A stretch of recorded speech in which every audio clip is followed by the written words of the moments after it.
the reset.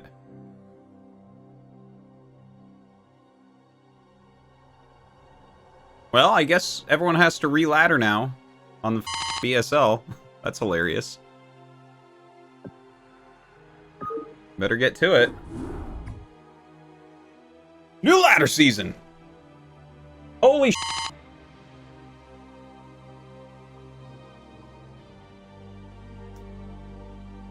Wow. Wow.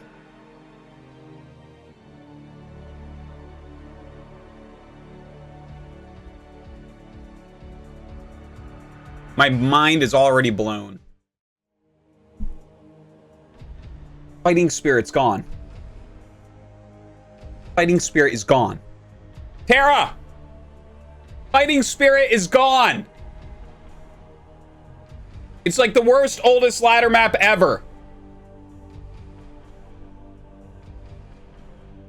It's good. It's good news. She just doesn't get me like you guys get me. Oh. Fighting Spirit is gone, folks. This is the most amazing day of my life. That hunk of garbage Fighting Spirit, that map that is so old and poorly designed for today's metagame is gone. It's gone. Circuit Breakers is gone. I have played 40,000 games on Circuit Breakers.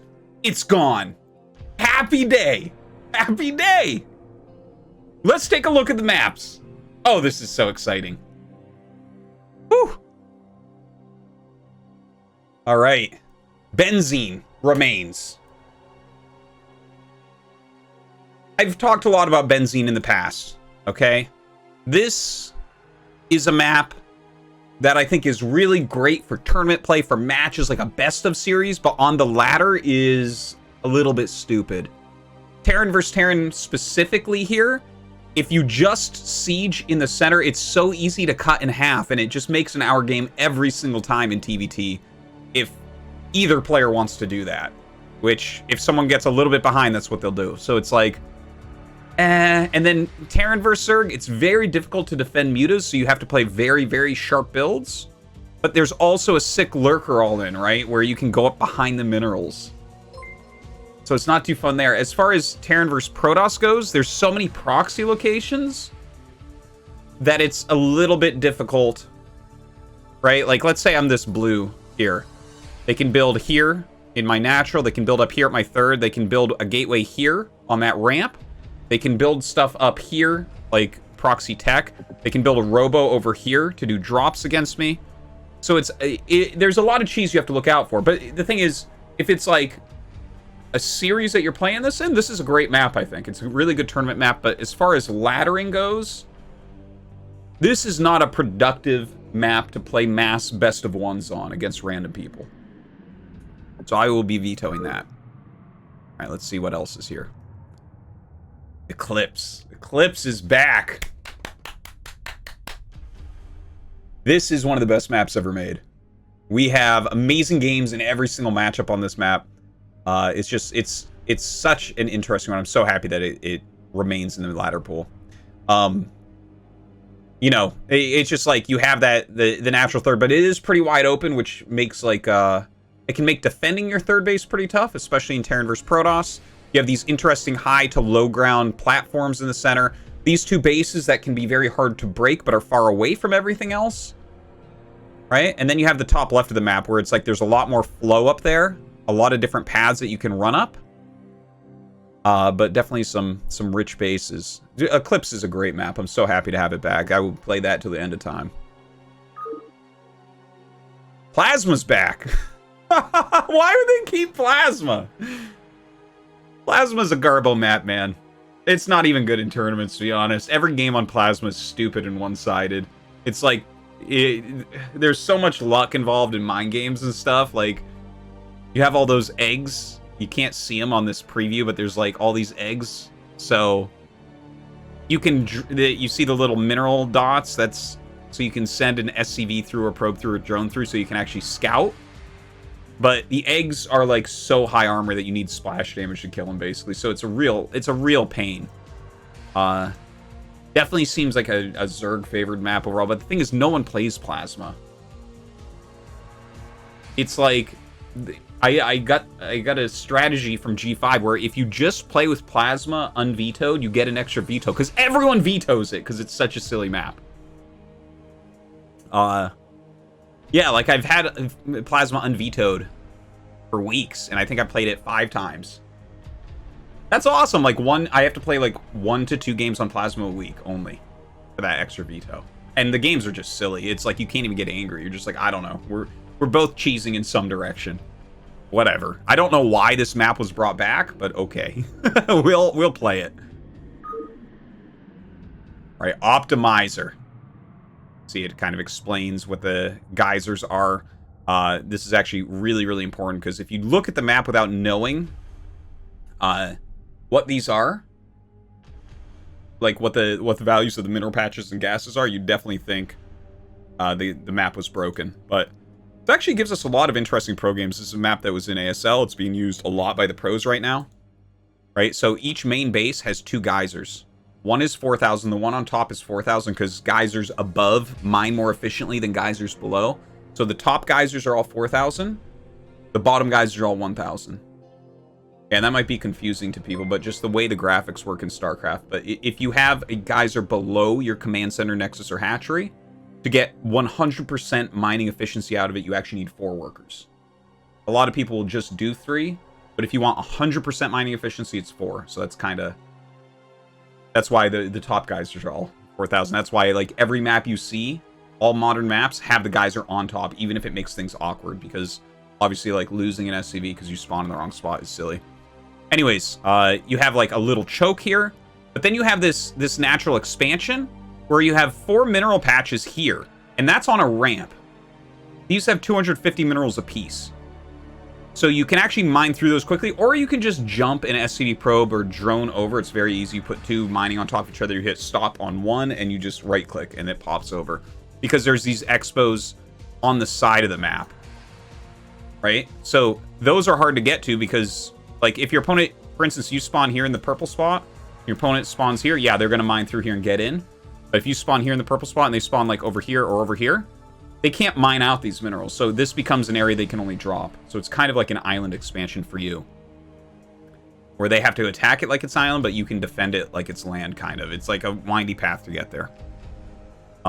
This is a cool map. This is a cool map. I guess I think I'm gonna keep this unvetoed for a little bit at least. It definitely requires some different builds. You know, they did fix the geysers. Like, for instance, these geysers, the ones in the center, and these are all 3,000. I wonder if the natural is 3,000. I don't actually know the answer to that. I think it's 5,000. But we'll check on that. Either way, this map it's an interesting map. We'll try it out. I haven't actually played on it. I've casted it a lot though. All right, then we got Polypoid is back. This is one of the best maps of all time. I think it's my favorite 4-player map that there's ever been. It's just there's a lot of openness to it, but also a lot of interesting terrain features. Like, for instance, the very center, not buildable, and it does have that little lake, which makes you go around on one side or another. You'd be surprised how much that changes the way the map plays. That it's not just completely open. You can't just move through the center. You have to, like, move around. You have these high ground.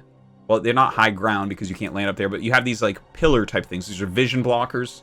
People sit overlords on them all the time. And obviously you have to choose to go around. Which way do you want to go, right? You can't see past them unless you have something that flies. These third base locations that are mineral only, they're up on ramps, double ramps. And the ramps aren't completely buildable. They're half buildable. So, like, right here, that's the end of where you can build. So, like, you can't just fully wall here or anything. There's always open space. So they are quite defendable, but they're actually attackable as well. And then you have these bases at 12, 6, 3, and 9, which have double ramps coming up, and they're pretty wide. So you can actually do things there, like defend against recall. which is something that Fighting Spirit just knows nothing about. Thank God it's dead. This is a fantastic and wonderfully made map. The games are dynamic. It's just, there's so many different ways that you can play it. You can use any strategy on the map. The spots mine beautifully. Obviously, different spots have different strengths, like bottom right, hardest to place your buildings, but mines most efficiently. You know, you always want your geyser up to the wall, so the top 2 spots, in my opinion, are the best for Terran. But yeah, this is a great map, and I will never veto it, and I hope it stays forever. All right, and then we have Ringing Bloom. Ringing Bloom comes back. Another ASL map. You see these like black squares. The map preview's not really doing a great job. That's those are just like fixed ramp tiles, basically. All right, so these spots. Basically, the main thing about Ringing Bloom that you have to think about is it has a back natural. So let's say you spawn in the blue base. You have a little ramp that goes down to an expansion. That's basically free. Yeah, that makes the metagame on the map very interesting. I think that this is a very good map for like tournament play or a best of series, that type of thing. But when you're playing best of ones on the ladder, the thing that I find frustrating about Ringing Bloom is that there's no metagame, right? Everyone's having their own experience playing best of ones on it. And there's no mind gaming going on or anything. It's just like, okay, well, are you going command center first? Your opponent might make buildings in the center of the map. Almost the entire map is buildable in the center. So like you can hide gates. You can just put gates in the center. You can put Raxes in the center. There's a lot of Zerg rushes as well. So it's like, it's a difficult map to play because if you go for a safer opening, your opponent might have just gone the most greedy opening ever, which actually makes sense, especially in tournament play. But on the ladder, you don't know because your opponent might just as well put 2 gates in the center and try to kill you right off the bat. Another thing to note is that there are 2, what are they called? Like overmines or something? They're like little Zerg structures. You see those little blue dots? That's where they are. And there's creep underneath them. You can't actually like get in on them, but a drone can go in to build sunkens there. So there's some really disgusting Zerg rushes that happen on this map. A lot of people just go like 6 pool sunken rush, and it's incredibly hard to stop. Yeah, I think overall this map it's a really good map for tournaments like Benzene, but very, very random to play on the ladder, best of 1 against randoms. So I'll be vetoing this one. And last map we have here, Shakuris Temple. Nice. This is another pro map. It's being used all the time in the Korean pro scene. It's pretty standard of all these black things you see. Again, this is just modified ramps. What StarCraft was released with. The ramp tiles only really go well in like 1 to 2 directions. So this is like, the preview doesn't show it well, but it's ramps that work well. These are just ramped areas, right? So anyways, what's interesting about this one, first off, you have all the bases around the side of the map. There's like nothing kind of inwards at all, which isn't that uncommon. But I guess it's the terrain changes. You have a lot of ramps here, right? So you have like, here's your natural. Let's say I'm red. Here's my natural. You have some room to build some buildings here to kind of help yourself out. Some unbuildable terrain. Then you have ramps going up to different ways. So you have this ramp that goes up to a very wide open third base, or you can go up this ramp and down into here into a more protected third base, right? But then there's another set of ramps that brings you up to the center area, which is completely unbuildable. And it has this little area in the center, which is like there's a couple mineral patches there. I'm not really sure why those are there. Maybe for aesthetic value. No one's ever going to mine from them. But yeah, you basically walk around that, right? So there's a lot of interesting movements that we see on this map. I think it's a cool map. I'm excited to play on it because I've cast a lot of games on it. I've watched a lot of games on it, but I haven't gotten to play Shakuris Temple yet. Should be fun. All right, so overall, this map pool. This is crazy. I only want to veto a couple maps, which means I guess I could veto Plasma until I decide I don't like something else. Right?